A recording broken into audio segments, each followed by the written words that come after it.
Hey foodies, welcome back to the channel.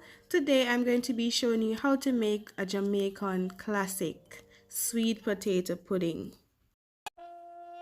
Girl, you better can cook. Ticket there, you pay your pretty look. You want to live a restaurant and come done man bank book. Cook, recipe book. You're going to need 1.5 pounds of sweet potato for this recipe, and I'm using the red skin sweet potato here. Once you remove it, this is what it looks like. This one is best to use. I'm going to peel all of these, and these are how they look. Now I'm going to grate them because I'm using the traditional method. You can blend these, of course, with the liquid ingredients. Now, you just want to grate it on the smallest side of your grater, and don't mind your sweet potato changing color. You just rub this on your grater horizontally or vertically and take your time. So after that, the next ingredient is a 1/2 pound of yam. I'm going to grate the yam as well, and the yam is very soft. I have here a thumb of ginger, and as I said, the yam is very soft, so you want to take your time while doing this because you don't want to grate your fingers. So grate, and I'm also going to grate the ginger. Next, I'm going to add to this a 1/3 cup of freshly grated coconut. You can just use the coconut flakes that you get from the supermarket. This is optional, by the way. Now I'm mixing everything together so far that I've grated, just to get everything nice and combined. And this is smelling so good. The ginger mixed with the potato right now is smelling so good. Mix this together really well.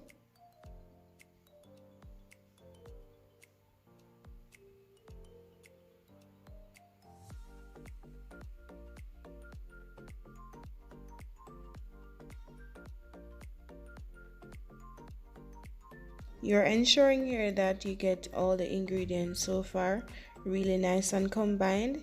Then this is how it's supposed to look, smelling good too. Now we're going to move on to the liquid ingredients. So I like to heat mine. So here in a pot over low heat, I'm adding 2 cups of coconut milk. Next to this, I'm going to be adding in 1.5 cups of brown sugar. You can add more brown sugar according to your liking. Here I'm adding 1 tablespoon of vanilla extract. To this, I'll be adding in 1 whole nutmeg that I grated, 1 teaspoon of mixed spice, and a tablespoon of cinnamon.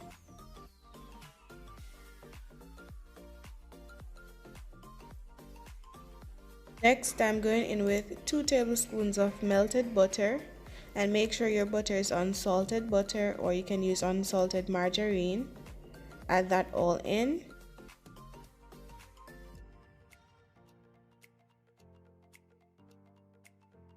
And I don't want this to be like super hot. I just want to heat this up a little. So just keep your pot over low heat, and then you're just going to mix everything together to get everything nice and combined. And then you just have one smooth liquid with everything in it ready for your pudding.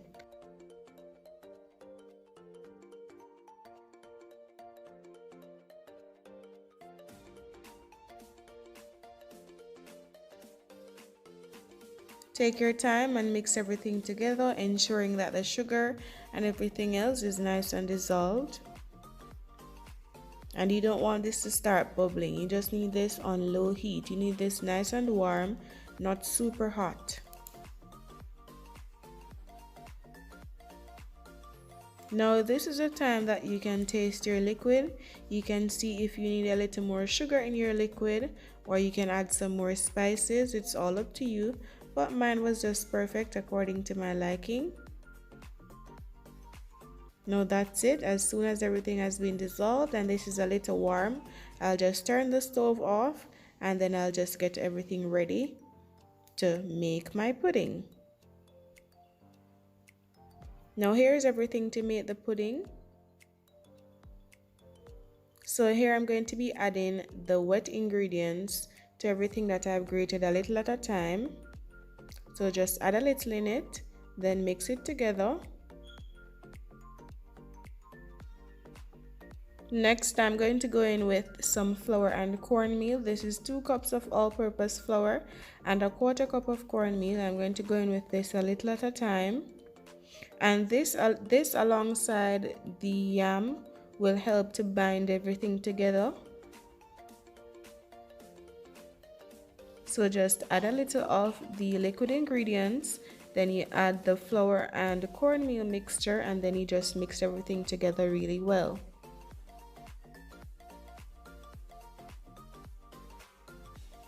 You can use an electric mixer to do this, it's all up to you.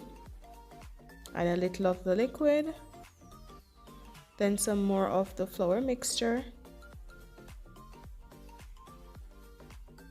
and combine.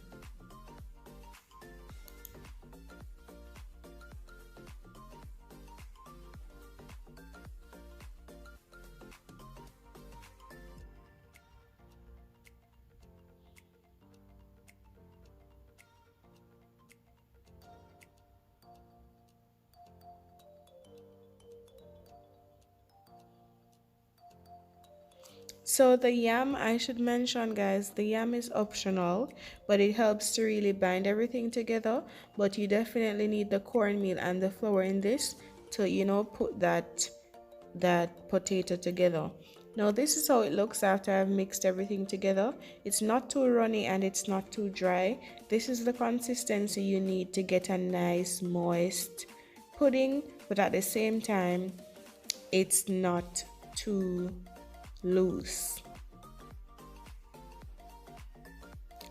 Now here I have a 9-inch springform pan and I've greased this completely. You want to do that to help to get the edges of your pudding a little crispy as well. And I'm just going to fill this all up. All of this fit perfectly in my 9-inch springform pan.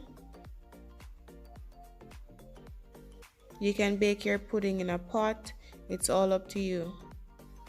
Add that all in, then I'm just going to level the top, and then I'm going to actually bake this at 350 degrees for 1 hour. You can cover this while you're baking it with foil paper, but it's not 100% necessary. Okay, so now in the same pot I had used to make combine the liquid ingredients, I've added a half cup of coconut milk. Next I'm going in with a tablespoon of vanilla extract. Then I'm going in with 1 teaspoon of cinnamon powder and a teaspoon of mixed spices. And I'm going to mix everything together over low heat. I usually eat my pudding without a soft top. Recently I've started eating my sweet potato pudding with a soft top and I really like it, so I'm sharing this part of the recipe with you guys as well.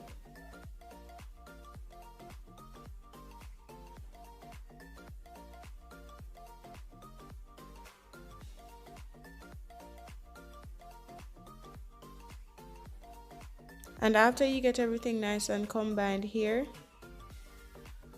you also want to add some sugar. I've added 2 tablespoons of brown sugar to mine.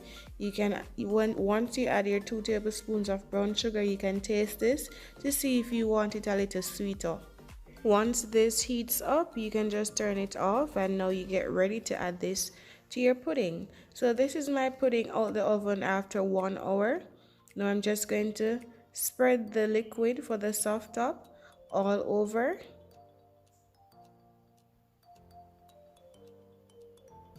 Add as much of the liquid as you want to on top of it. And then after doing this, I'm going to stick this back in my oven at 350 degrees for an extra 20 minutes. And voila, 20 minutes later, this is my sweet potato pudding. It's lovely, guys. I'm telling you, this tasted amazing. And look at it, guys. The next day I left it overnight for it to cool, and this is how inside of my pudding looks. It's nice and firm and it's still nice and moist. Here are some slices. So that's it, guys. Let me know in the comment section what you think about this recipe, if you enjoy this recipe. Of course, if you like the video, don't forget to give the video a thumbs up, share the video, subscribe to the channel, and turn your post notifications on. Also, check out my website at roma'skitchen.net for the full printable recipe and guideline. Until next video.